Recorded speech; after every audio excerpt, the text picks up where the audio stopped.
In the early days of bowling, shellac-based conditioners were applied to wooden lanes to protect the surface. Today, robotic machines apply conditioners in different patterns to mainly synthetic lanes.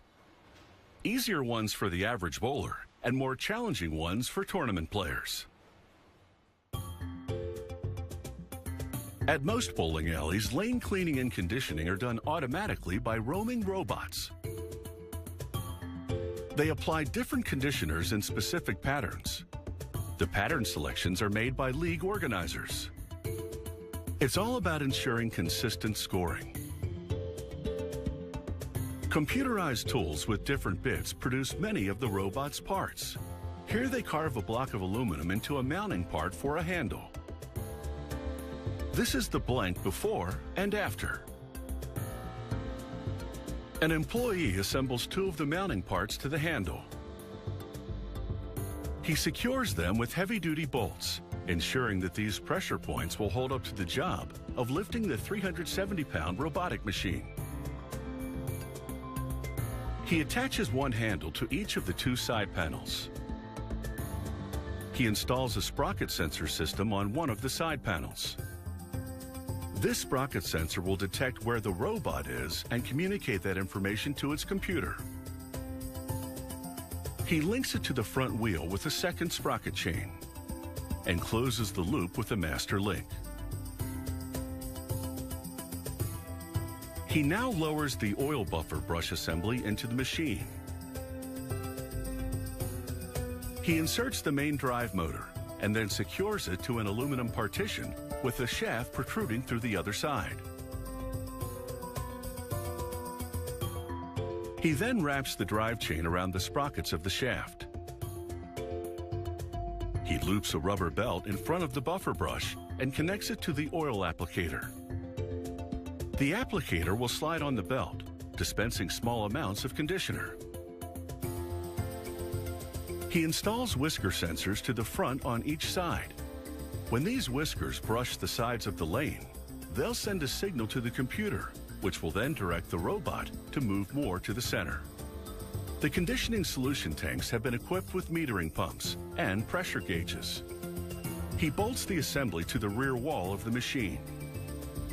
He pops in the rechargeable battery and connects it to the motor.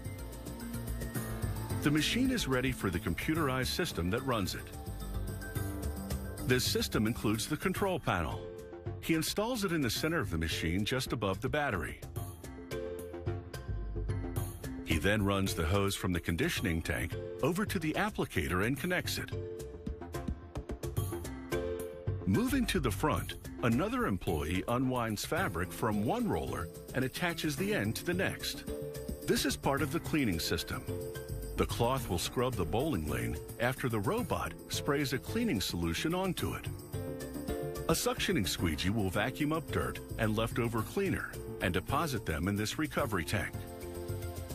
He then plugs the wiring harness into the computer at the back of the control panel. It's time for a dry run. With no cleaner or conditioner in the system yet, the technician powers up the robot and puts it through its paces. He confirms that every part is in good working order. He adds cleaning solution to the tank, and it's time to prepare the lane conditioners. They mix the mineral oil-based conditioners in big blenders. There are 9 different recipes with up to 16 ingredients in each one. They test each mixture extensively. They measure the viscosity because it can affect how the conditioner flows on the lane. And they evaluate the surface tension. That's its ability to bond to the lane. With the conditioners approved, it's time to test the robot in special quality control lanes. During 50 trips down the lanes, a technician evaluates the robot's performance. He inspects its turning radius and the effectiveness of the sensors. He also scrutinizes the cleaning and conditioning job. Satisfied that the conditioning robot works well on its own, he approves it for shipping. This bowling lane conditioner should be a real game changer and ensure that the path to victory is a well-oiled one.